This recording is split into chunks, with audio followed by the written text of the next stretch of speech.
My name is Charlie Banks, and I'm a 17-year-old kid who started the Young Minds Podcast to spread the Word of God. It is my goal to do this podcast. You learn, you laugh, you cry, whatever it may be. I just hope that you enjoy it and maybe grow in your relationship with Christ. But just remember, this thing that the Lord is starting is way bigger than any of us. So let's get after it.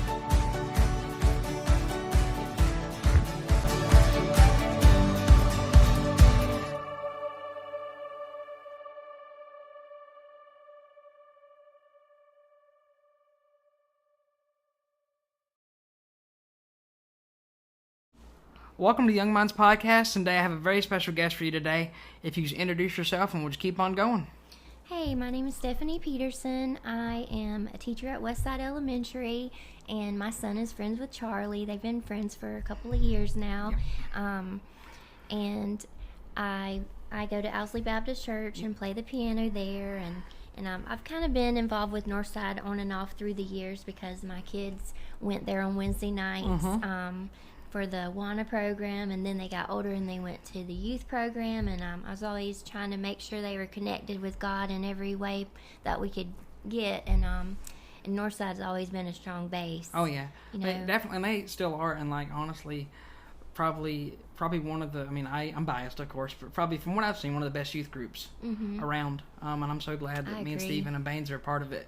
I totally agree. Oh, yeah. Especially with Noah Blunt behind the helm, right? Oh, my goodness. And Josh Johnson before him. Yeah. And Landon before. Yes, yeah. absolutely. All three. I mean, Josh Johnson was before my time, but I've heard really, really good things about him. Yes. Josh really helped our family go. We went through a lot, and he was there at that time. And Noah was right under Josh, you know, as a student. And then you could see something all over Noah when he was coming up. And then when I didn't get to meet Landon that much, but the boys have loved him. And then when Noah came along, I knew Noah, so I was just beside myself excited. It was funny because when they were announcing we were going to have a new youth pastor, and I was like, because they were like doing it one at the time, you know, it was like Landon's the connections pastor. Then we had another position, and then and I was like, oh my gosh, it's fixing to be Noah. I was like, I knew. It was like, and everybody started clapping. You know, it was a really, really awesome moment.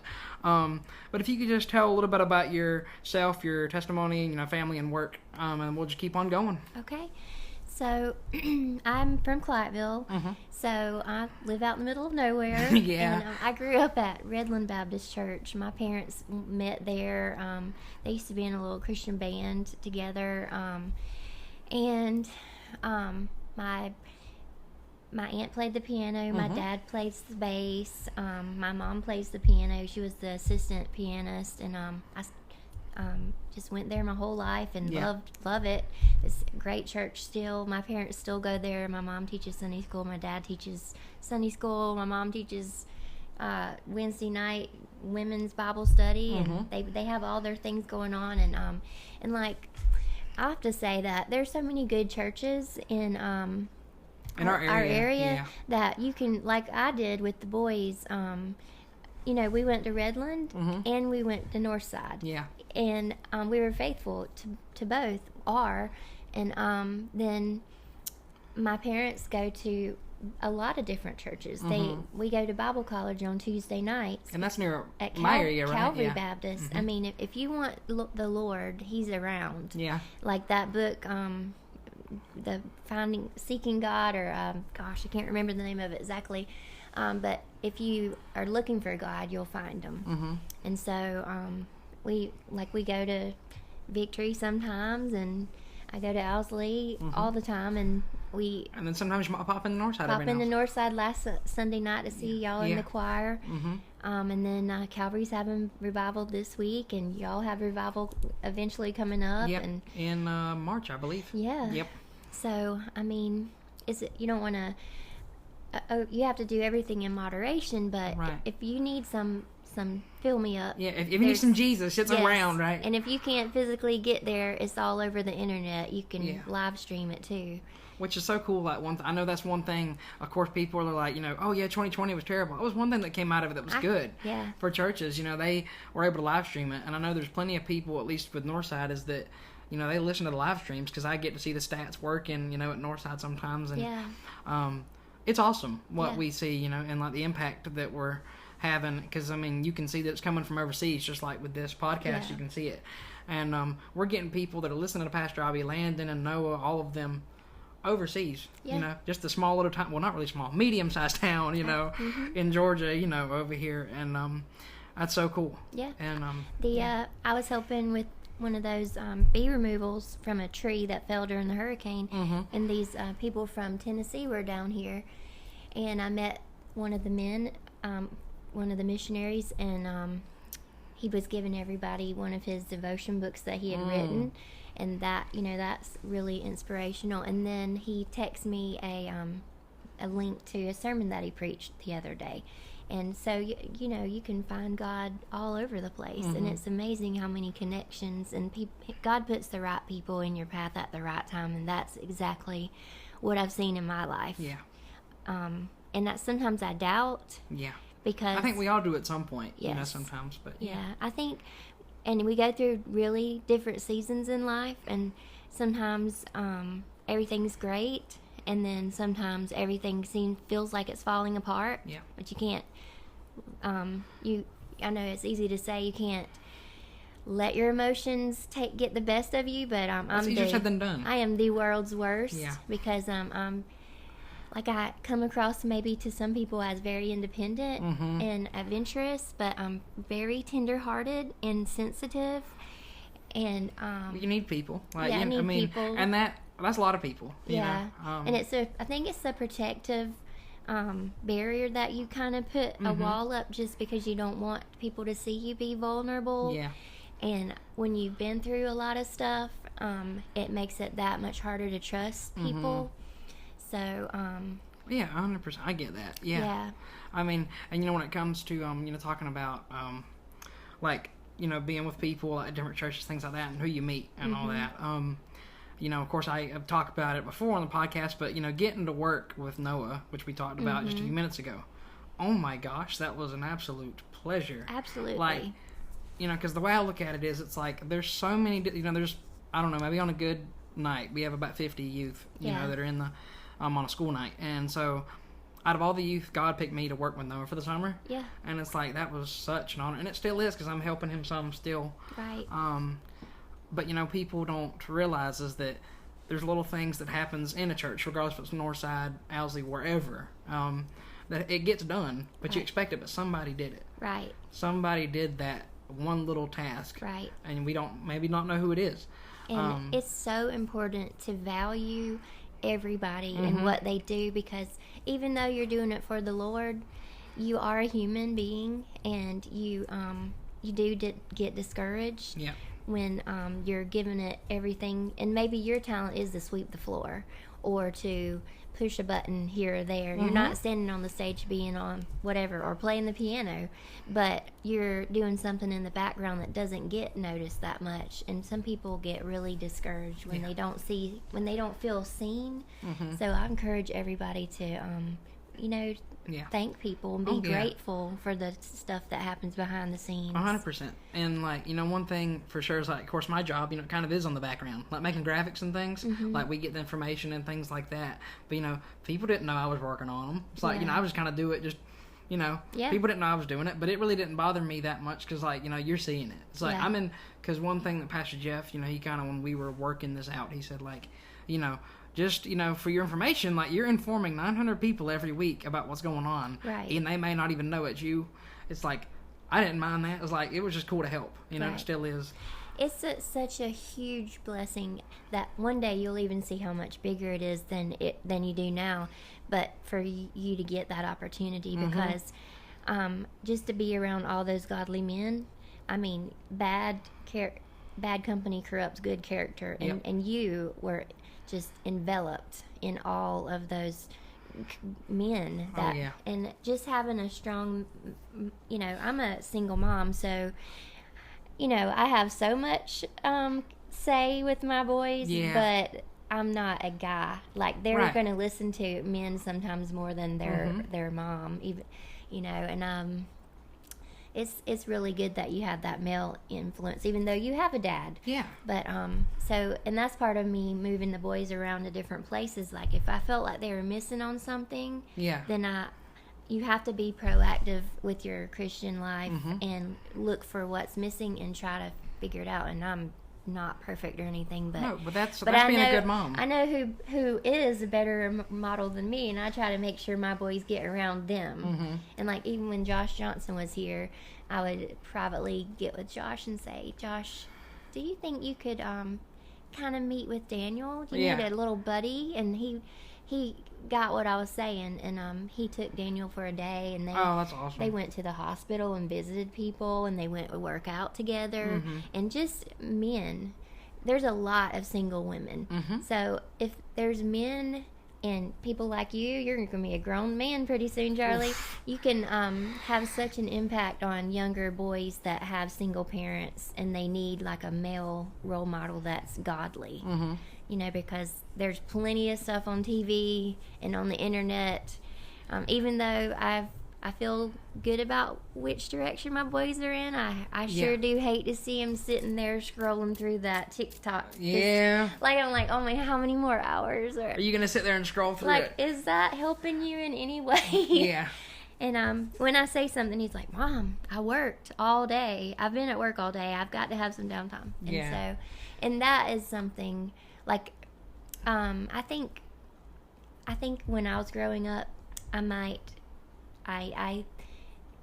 did have a grandparent that was a little critical all the time, and I was quiet, and I wasn't the prettiest, and I wasn't the most talented, and I wasn't athletic, but I remember her saying things to me like, why don't you be more like so and so? And it would hurt so bad, and then I would hear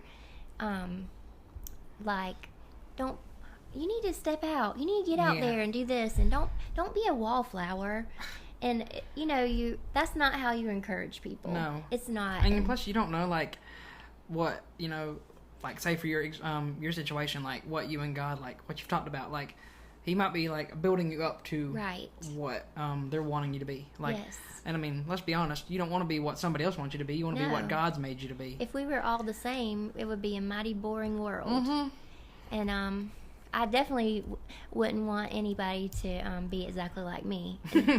And sometimes, because I am a single mom, and I've been a single mom for over 15 years, and like I decided I wasn't going to let my boys be like victims, and I wasn't going to let them miss out on anything, so I adopted all these boy hobbies and stuff. But some women, they'll be in a marriage for a really long time, and they'll be watching me and seeing me having a lot of fun with my boys, and they'll think, well, she's doing great. Yeah. They do not know how hard it is in the background. And a couple of ladies said things to me like, well, I wish I was more like you, and I immediately no, you don't. No, this is not the way God intended for your life to be. This is not a model for what you want. You might be going through a rough patch. Your husband is faithful to you. Your husband provides for you. Your husband doesn't abuse your children. He loves you. You might maybe going through a rough patch, but you can't make a life decision just based on who someone else you see. Right. The grass is not greener. You don't. You have to water the grass where you are. And my situation, I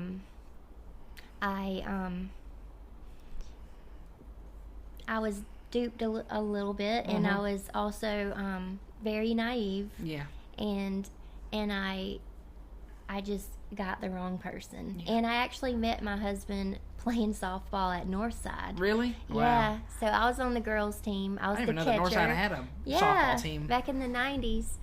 So yeah, I was playing softball. I was the catcher, even though I'm not athletic really, but I can catch the ball because it's coming straight at you. Right. And my future husband, he was the pitcher on the boys' team. My brother was on the boys' team, and that's how we met. And I thought he was incredible. He was so smart, and he was so attractive, and he's very charming and very well spoken.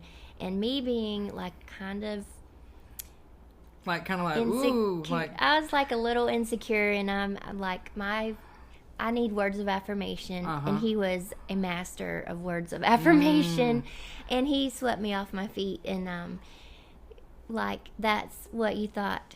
That's what all girls think. That's what... Kind of like a fairy tale, like... Yes, like, oh, marriage there, yeah. My whole life, I thought that's what I was looking for, is this person that everything was about me. It's all encompassing.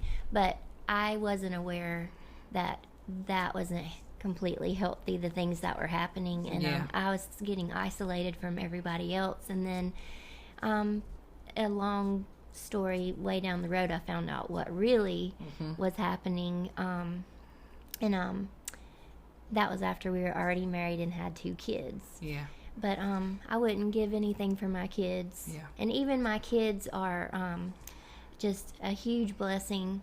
Like, one of the reasons I married my husband too was we were both very educated, and we both like to travel and do things. And I mean, we met at church. I mean, you were alike. Yeah. Yeah. I thought we were alike, and nobody really said don't do it. Yeah. And I know people thought don't do it after the fact, and and I probably wouldn't have listened anyway, but I thought I knew better. And I'll tell you this, I had told you maybe ask me some advice for younger girls. Yeah. Something I would say is listen to your friends, and don't give up your friends to be in a relationship. You need to have your family and your friends. You shouldn't be isolated. Everything shouldn't be all about that one thing. And I dated all the good Christian boys at church.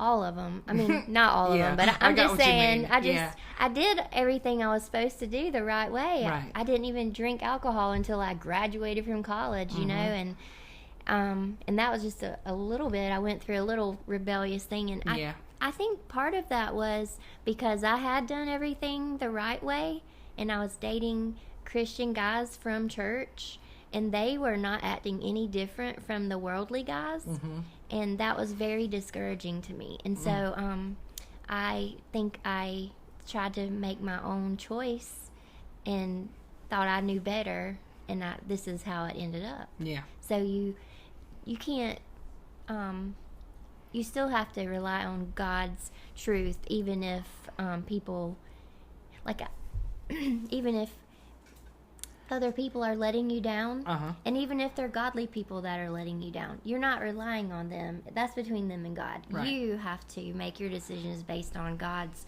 word. And so I think that's probably where I went astray, is trying to make things work myself. Yeah. And one thing I've at least noticed too, with I guess friend groups and things like that too, is say if like if it's like a group of guys or whatever, and one of your guys, they get a girlfriend, whatever. If, like, at least in my opinion, if you don't feel comfortable bringing that girl around your friends, then there's probably a reason, or and it's probably, and there's probably there's an issue there, like, and that's just something I just kind of wanted to say there, because I've noticed that, like, in certain friend groups, I'm like, there's a problem there if you don't want to bring your girlfriend around. Yep.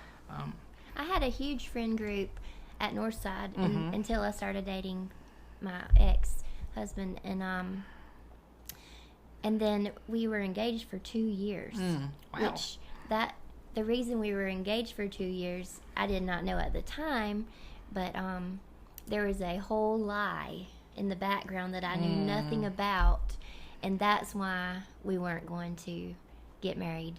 Because when he asked me in November, I trusted his judgment, honestly. You should make your own decisions and not just trust somebody else's judgment, because I was 28, and like, we got along and we went to church, and he had everything on the checklist minus a couple of things, just the little things, and so my family has this tradition. So my parents, my mom's parents, and my mom's parents, wow, all of them. This is going back far then. Like 3 generations. I would be the 4th generation to get married on July 21st. So since I was born, I knew what day I was going to get married on. Yeah. July 21st. So that wasn't like that was just a thing, right? It was just like they just happened to do it, and I thought it was so awesome. And if I thought that I wasn't picking the right person, I never would have said yes, because I don't want to be the one to mess up that family tradition. But so when he asked in November, I was like, okay, then we're getting married in July. And he's like, no, we're not. No, let's wait another year. Which, why would we need? I'm 28. Why are we waiting another year? What's the big deal? But I just went along with it, And so we waited another year. And later on, after we'd been married 4 or 5 years, things had really, really gone really bad. Yeah. And he had me convinced that all of it was my fault. And I know last month was Suicide Prevention Month, and this month is domestic violence.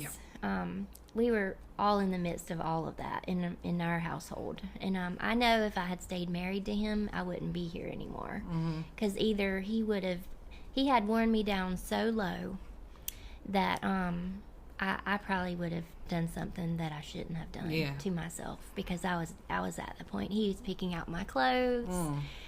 He was telling me who I could speak to, telling me where I could be and who I could be with. And also I was still playing the piano at church, and it was so bad that and my dad played the guitar next to me. There was another man that was friends with my parents, and he wanted to start playing the guitar up there with us on the stage. And so my husband came and was sitting in, like, we sat on the second row from the front. And that other guitarist came up, and he was going to start playing with us, and he played with us one night. And then when I got home that night, I just caught it so bad about, my husband said, I'm not going to sit there and watch you rub that in my face. He was super jealous and controlling, and not to mention all the stuff that he did with the boys. But my family is a family of peacemakers, and my parents are just such loving. They just want to keep the peace, and they're doing everything they could to keep our marriage together, and I was too. And I was bending over backwards trying to fix it and fix me. So maybe it was me making it wrong, but it was really bad. And my dad talked to that other guitarist and said, well, she's really nervous about playing the piano, and she's just not quite used to playing with more people. Let's just give her a little bit more time. And that was a complete cover to keep my husband from not coming down on me about that. I wouldn't even let my husband keep the kids in the nursery because of things that were happening. And so it was really, really bad. And so but God brought me through it, and every step of the way. And one of the reasons my company is named Blossom Bees is because that comment my granny used to make to me about, don't be a wallflower. And then when I did, finally, some things fell off the closet shelf and hit me on the head and busted open all over the floor in the closet. And that's how I found out what was really going on in my marriage. Like, I literally had to be hit in the head and see it in black and white. That's God saying, hey. Yes. And I called my mom, and she came down, and we don't do divorce, And oh my goodness. I bet that was hard. It was so embarrassing. It was so heartbreaking. It was kind of validating, because I had been so squished in my spirit that I didn't have I was beat down. I was beat down. And I'm sure, was your spiritual life was affected then that way too, because when you're feeling that way, you may not, I don't know, just an example, you may not read as frequently in your Bible, or you know. I tell you what helped me was, let's see. So my mom came down that night, and she would never. She does not encourage people to get divorced. Yeah. But this is, God doesn't intend for people to be abused and your marriage be built on a lie from the beginning. And God wants husbands and wives. Husbands, love your wife as Christ loved the church. Your partners and helpmates. But I tell you what, my husband had gotten in trouble at his work, and he had to take a job in Louisiana, which I didn't know all the background of that because I wasn't allowed to ask because he was the man in charge. And when he had to move out to Louisiana and I was here by myself, that first Friday night is when that box fell out of the closet.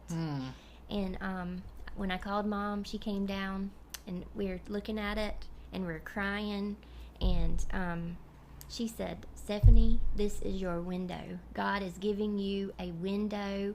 Take it. Get out. And so I did. We went to see a lawyer on Monday, and then we had to keep it a secret until he got served.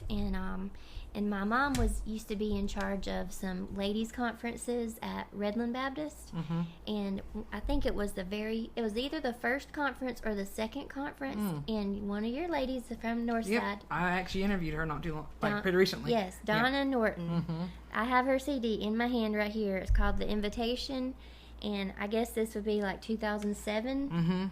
And man, she was the musician for the ladies' conference at Redland. And I heard her singing, and she didn't have her big, she's like so colorful hair. She's so bigger than Which life I love that, now. yeah. I love it. But she was so gentle, and she is, I don't mean it like that, but her music just completely touched me. That's awesome. And so I still have this, and I listen to it, but man. Oh, I'm gonna have to send this to her now. That's awesome. Yeah, I listen to this still, and I know she probably doesn't know who I am, but I know who she is. Yeah. And that music, and even now I get really discouraged sometimes, and when you go through something traumatic like that, it doesn't go away. No. And it's every time you go through something else really traumatic, then those old feelings of something's wrong with me. What's the common denominator, Stephanie? Oh, it's you, Stephanie. It's you. And like sometimes you have trouble with people or work situations or whatever. And I was sitting in church this morning, and I was feeling pretty defeated. Honestly, Yeah. I was. And the devil is the one that's calling you out, and he's the one that's saying it's you, Stephanie, it's you. And I was making some notes like I think my major thorn in my life has been anxiety, and it's from that trauma, but also just from being maybe not having the greatest self-esteem as a little kid for whatever reason. But anxiety, it'll work on me when I get in a stressful situation. I'm not afraid of climbing a waterfall. No, you're not. I'll go like canoe with alligators and stuff. But boy, if somebody's upset with me, it really bothers me to my core. I think we're the same in that regard. Yeah. I mean, and to go to some of that stuff that you do being adventurous, my goodness.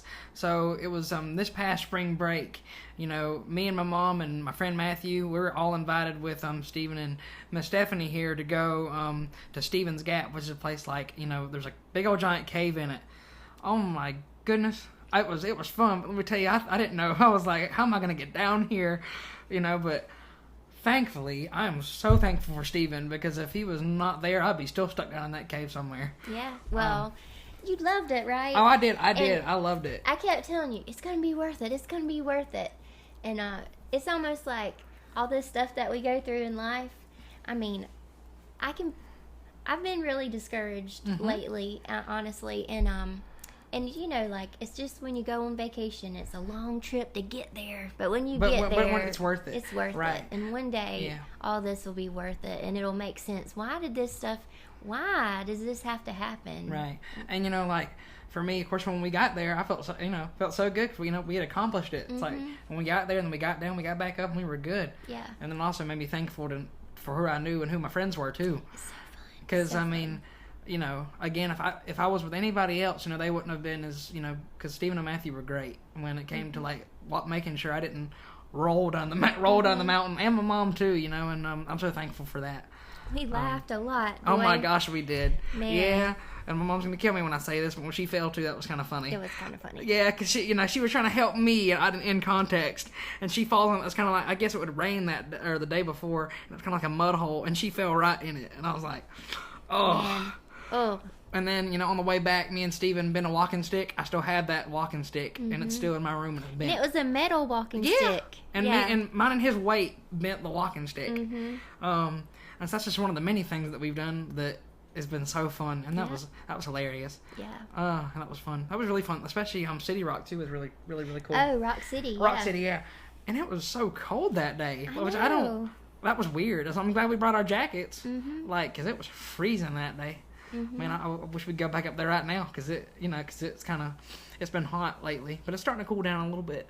You know how we're standing up there on the top where you can stand on that compass and you can see Tennessee and North Carolina and this one, all these, and then you're in like Georgia, 7 right? states.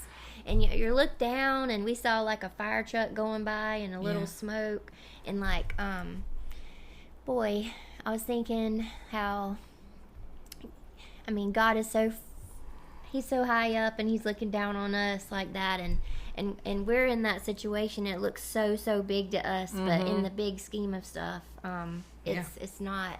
I mean, it's just everything is gonna work out. He always works it out.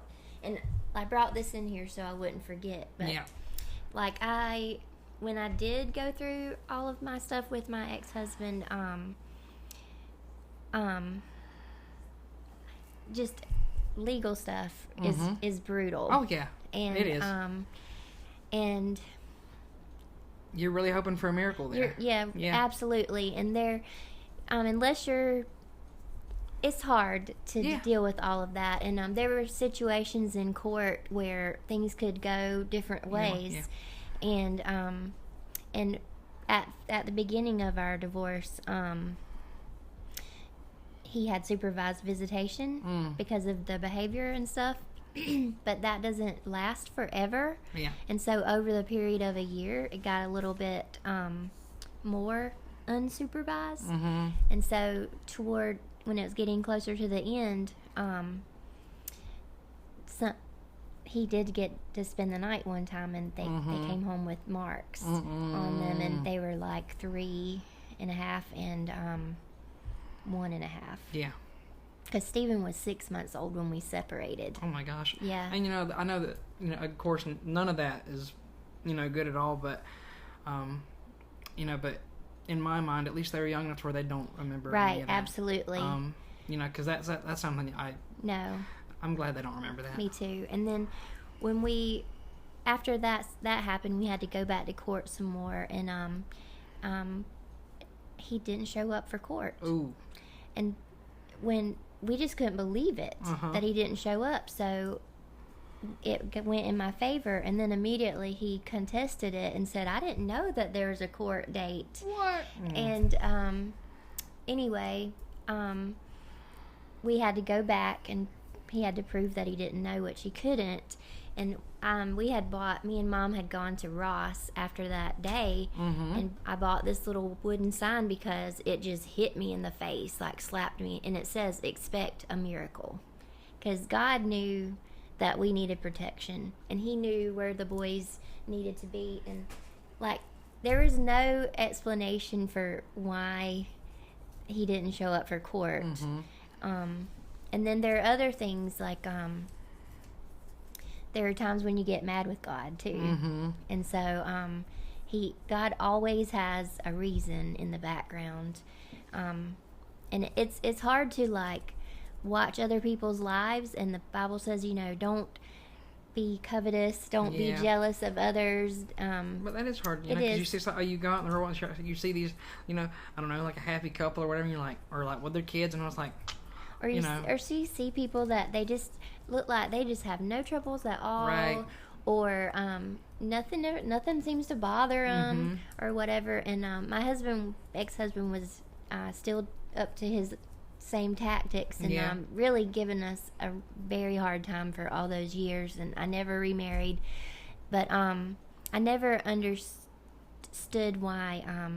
Why God was putting you through it? Yeah. Yeah. And then one day, my aunt called me when I was at work and said, Stephanie, I need to tell you something, and I don't want you to get upset. Mm-hmm. And I'm like, oh my gosh, that is not the way to start a conversation with me. No, not at all. And so she said, so don't get upset. It's okay. It's going to be okay. Mm-hmm. And I'm like, is Mom and Daddy okay? Are the boys okay? She's like, yes, just listen.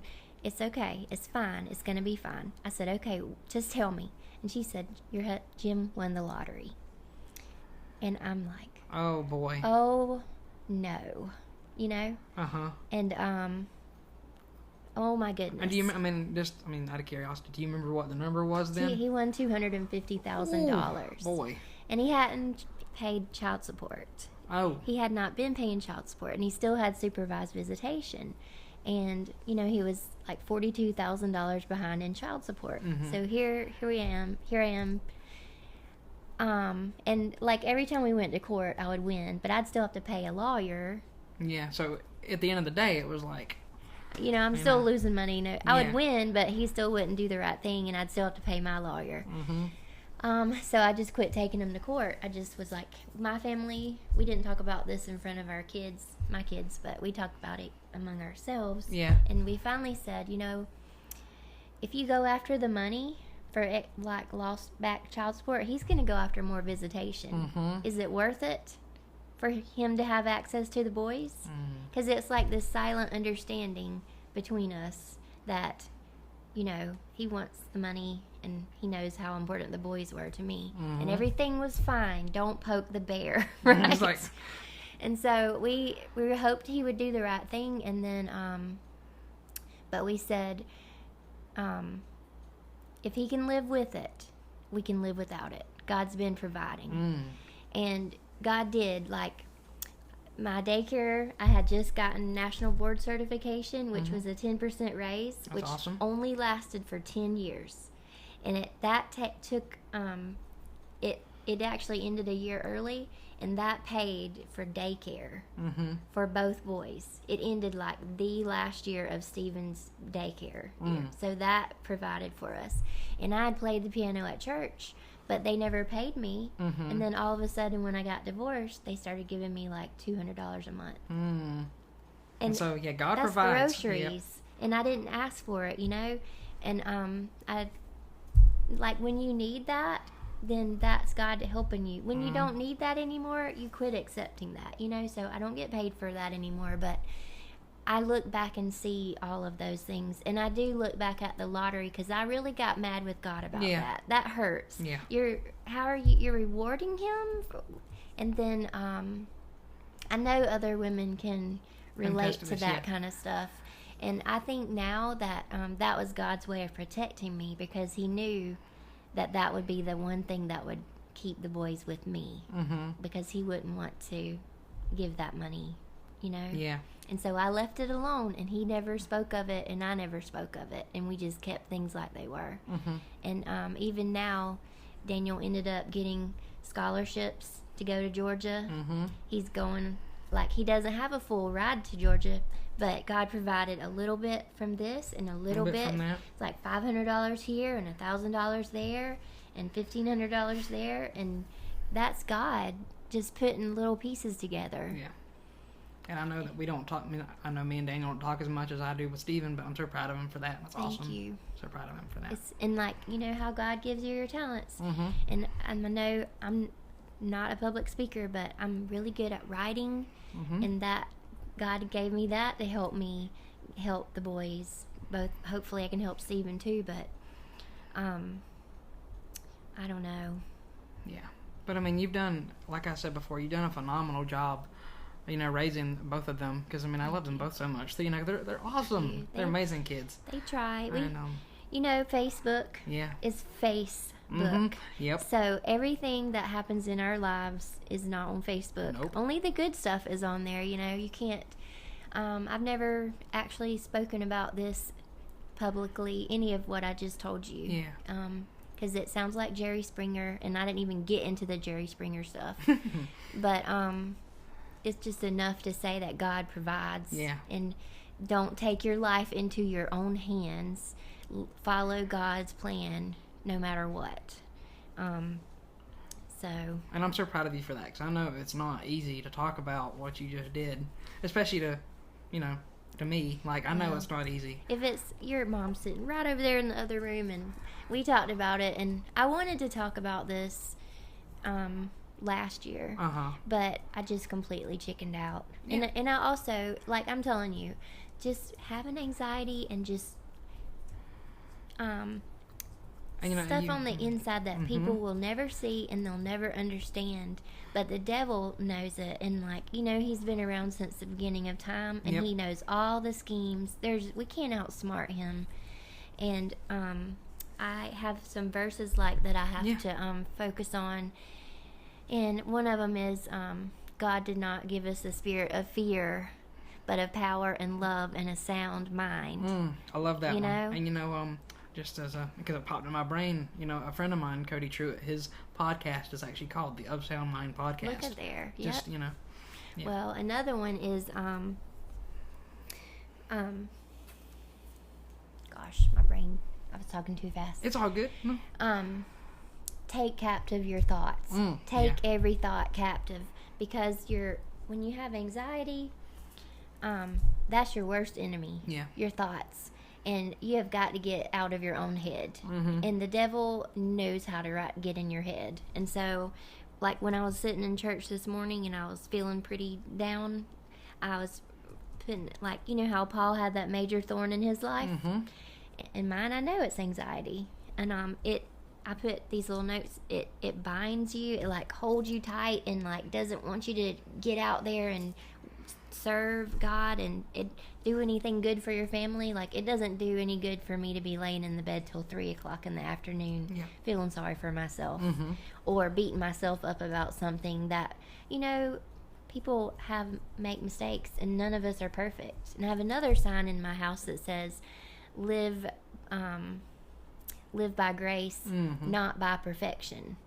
God's the only perfect person, but, like, the devil can put you in bondage with your thoughts and make you feel shame, and he just does these little stabs and jabs at you, and it paralyzes you, and you feel embarrassed, and you think everybody thinks something about you, and then you have and then your mind just goes, you're just ineffective, and it's bondage. And that's the way that if the devil can get you to devalue yourself, then he can do anything, take you out of the picture, so you're not effective, and also ruin your witness. And it's really, I'm just talking, but you're good. It's very hard when you're a Christian and you try to be a really nice person, and, like, I feel like I'm a nice person, and I try to be nice to everybody, but sometimes people will walk all over you, and you're trying to be the bigger person, and there's a verse about like a soft answer turns away wrath, but harsh words stir up anger. So I try to, like, not get into it with people. I try to, like, just take it, but I don't think God wants us to just take it all the time either. So there's a balance there that I have not found in my life, how to stand up for yourself without, like, messing up relationships. But it's not fair that Christians are held to such a high standard. Like, you cannot have a bad day without people holding it against you forever and saying, well, I knew she wasn't all that. And like, one thing I've thought about when it comes to that is, like, if there wasn't any truth to what we believe, then why you hold us to such a high standard? Exactly. Then? If there wasn't truth to what we're saying, then why is the bar up here for us, but then other people it's down here? Right. It's just so not fair. I mean, I see things in family situations, my family, in work, in my family's work situations, and, like, some people can talk to people like dogs and get away with it. And if I, like, so much as look at somebody sideways, Oh. It's like, yeah. Look, well, I'm not, I wish we weren't held to such a standard like that, because it's unattainable and it's unrealistic.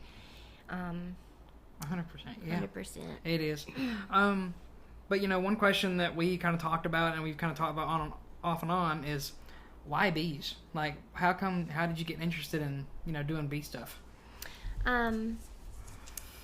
Well, it's wild. So I'm the ag teacher at Westside Elementary, and I've been doing that since 2018, but I've been teaching this is my 27th year. Wow. Yeah. So when I started teaching ag, I was into chickens. I wanted chickens for my 40th birthday. Like, it's so weird. I know. I'm like, had this really cool chicken coop in the backyard, and I had this dream I wanted to go out and have all these different colored eggs. So when you go gather the eggs, you'd have like an Easter egg basket looking thing. Well, anyway, so we had chickens at school, and every year it would get to be something else, because the kids, their attention span, but it's very short. Yeah, and that's even with now. You know, it's even short now. So. Yeah, so like chickens were cool the first year, but then they're not cool the second year. You got to come up with something else, Miss Peterson.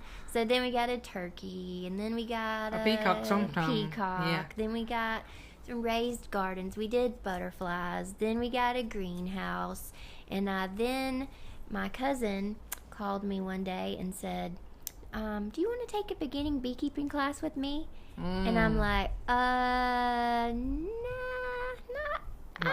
really. I mean, bees. Yeah. Like. And but I love my cousin Julie, and she's so fun. And I said, I don't really want to do that, but I want to hang out with you. Yeah. So if that's what it takes to hang out with you, I'll do it. Yeah. I want to do it. So we did, and that gave us time. We could ride back and forth to Lakeland to take that class, and then we didn't get to finish the class because of COVID. But we got bees. We both got bees, and then I got pretty good at it. Like, as a basic rookie person, I still consider myself a rookie compared to people. People have 800 hives and 2,000 hives. Does Russell, is he pretty good at it? Russell with Kona Ice? He's getting there. Yes. It's a steeper learning curve. It is a learning curve.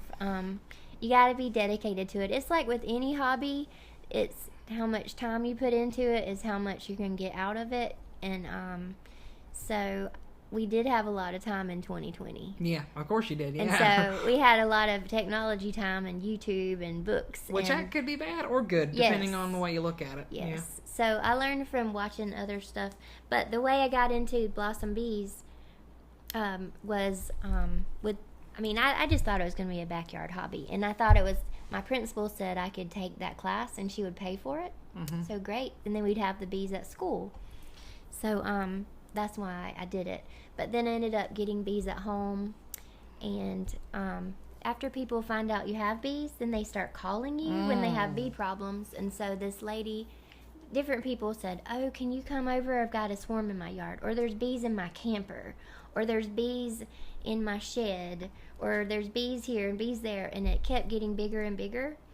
And then people started paying me a little bit for doing it. And you didn't even ask. It was just it was like, wow. And it's not something that takes a little bit of time. It takes a lot. It's very time consuming. Like, I saw that Liam Neeson meme you posted. It's like, that you posted on like your Instagram or something like that. It was like I have a particular set of skills, but, bee removals are not free. They're not, it's a very specific set of skills. And let's see. Yeah. So anyway, the law passed in Georgia, and it says you have to be licensed and insured by the Department of Agriculture to be a bee removal operator. And I was doing it, and I was like, I'm just going to do it. Yeah.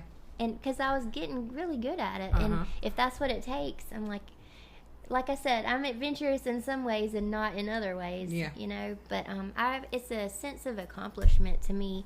It's so fun to get the bees. Like, you have to figure out where they are. It's so different from teaching. And it's just so fun. I don't know how to explain And then you it. got Stephen and Daniel. You know, they're certified now too, aren't they? Daniel is. Yeah. Stephen, he's just a helper. Yeah. He didn't want to get certified, but Daniel is the youngest person in Georgia to be Really? certified bee Wow. removal operator. That's awesome. And I'm the first lady and the second person overall. Oh, well, look in at you Georgia. two. But Setting records in the state of Georgia. Huh? yeah, there's other women that did it, but I happened to pass the test and do all the paperwork first. But it's fun, and like God provided through that. Like this summer, I redid my kitchen cabinets because of bee removals. They look great, by the way. Thank Yeah. you. They needed it, boy. They are falling off the hinges. And then Daniel sometimes gets in issues with his cars. Like, Yeah, we won't get too deep into Lord, that. Goodness. But yeah. So, you know, single parent money situations, and God helps through that. And but and the Blossom Bee thing, I was about to say earlier that when we went to see that lawyer, after we've been working with him for about 6 months, one day he came in the room and he looked over at me and he said, "That's what I like to see. That is what I like to see." And I kind of looked around like, what is he talking about? And he said, "There's somebody that got out of a really, really bad situation and they just blossomed." Oh. That is what he said. I Love have it. never forgot that. And That's awesome. Yeah. that's where my name came from. Because I've always wondered. I'm like, where'd that come from? yeah, I think it's such a pretty word, blossom. And there's actually Mr. Elton is probably in his 90s. He used to go to church with us at Redland, and he goes to church at Owsley with us now. And for some reason, he knows nothing about that lawyer story, but he always called me Blossom, like a nickname. Wow. Where that Whoa. you know? Don't you think Hold that up, that's a God God wink right yeah, there. that's a God wink. Yeah. So That's awesome. But none Yeah. of this. I mean, I think I didn't want to come on here because I didn't want me to put myself on any kind of pedestal or anything, because I'm not. Well, this is what God's done in your life, and it's really cool to like walk alongside you and see it.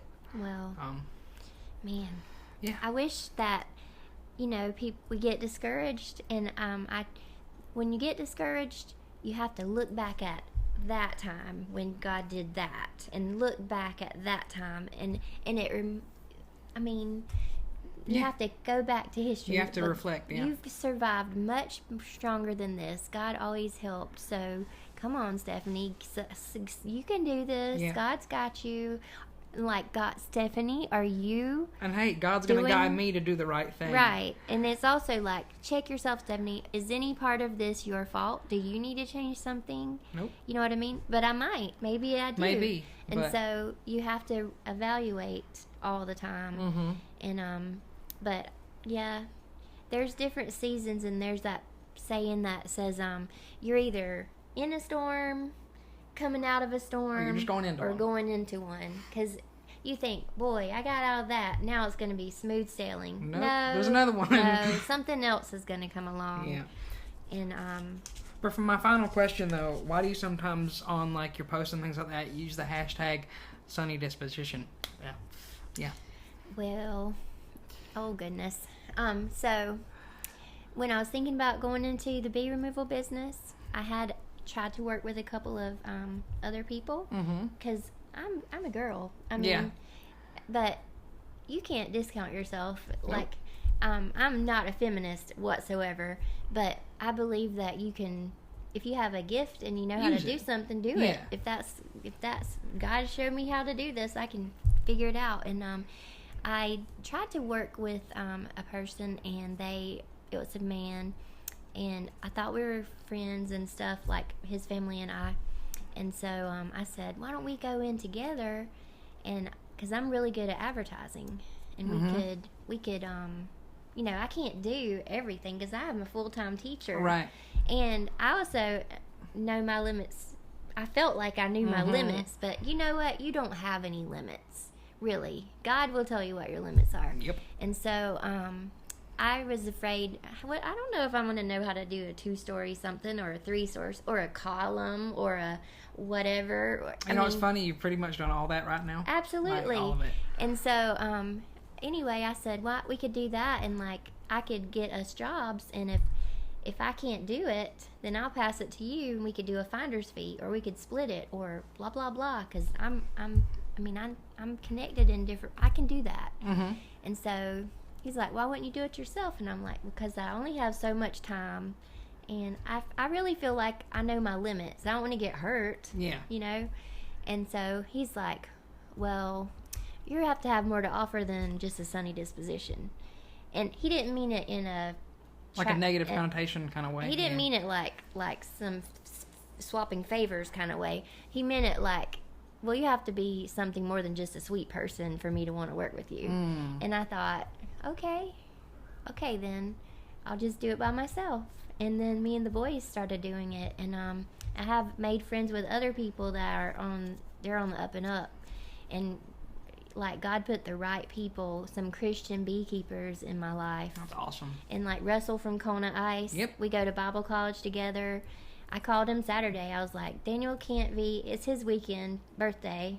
He's out of town. Steven's got to work this weekend. Do you want to go do a bee removal with me? Because he gets the free bees, you know, and he loves doing bee removals too. Yep. So, God really provided. And I'll say, like, sometimes I wish I had more when I see my friends' houses and their lifestyles and stuff. But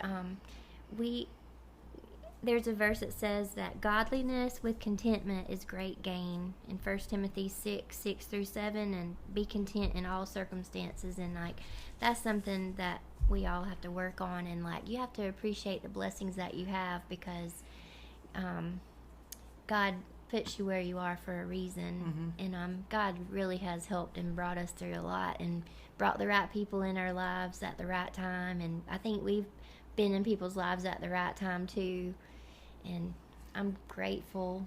I mean, you know, just to, you know, kind of sum it up, you know, I mean, if it wasn't for God using Stephen, we wouldn't be sitting here talking like we are right now. True. So, because he helped. Like, I think you met at class, and then he invited you in to class, and then what was really what stood out was when it was like the Halloween nights 2021. You know, we were dressed up as the Office characters. Oh yeah. And he just started talking about his faith, and it blew my mind because I'd never seen it before from another kid. And so then everything else just happened and fell into place. Yep. Easter egg hunt. Yep. Get saved. Like getting community service hours at church. Then end up getting saved like the next week. And then get baptized. Yep. Saved and then baptized. Yep. Yeah. And then we're all. I mean, it's great. And you and Stephen have kept each other accountable about other stuff that, you know. And I have something for you. Yeah. So, this is. Oh my gosh. Look. Freedom, one nation under God, with faith. Thank you so much. You're welcome. I know you guys can't see it, but it is a journal, and it's another Bible case, which I thank you so much for. You're welcome. And I thank you so much for your time, because I know this takes a bit, and I know that you were nervous, but I hope I made it easy on you. You did. I'm sorry. I was so anxious. No, you're good. But I thank you so much for your time, and I can't wait to see what the Lord's going to do with this. Well, thank you. Yep. And with that, another episode of the Young Minds Podcast comes to a close. Always remember, you are never alone, and faith is action. So let's get out there.